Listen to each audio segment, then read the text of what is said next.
Ձեր մայրը եղել է առաջին նախագահի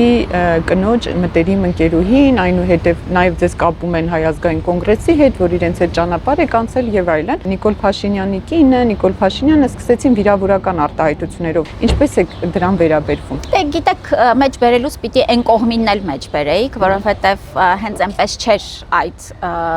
սուր որակումները եւ այո, այսօր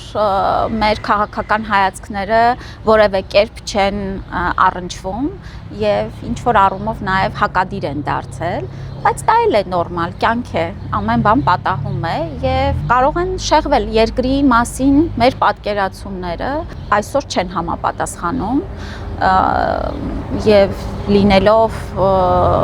այս իշխանության մասը քաղաքացիական պայմանագիր կուսակցության անդամ եւ իմ ողջ ընտանիքը, այնպես չի որ դա միայն իմ եւ Հայ ազգային կոնգրեսի պատկերացումները չեն համընկնում, այլ այո մենք ընտանիքով հարում ենք Հայաստանի զարգացման այս տեսլականին, որ Հայաստանը պիտի լինի անկախ երկիր, խաղաղությունը պետքա պահպանել եւ ցավում եմ, որ տարիներ առաջ հենց նույն Հայ ազգային կոնգրեսի մոտեցումն էր դա, որ խաղաղությունը այլընտրանք չունի եւ պետք է գնալ կարգավորման, բայց այսօր նրանք կարծես այդ գիծը այլևս չեն շարունակում եւ հենց այստեղ ջրբաժանն է։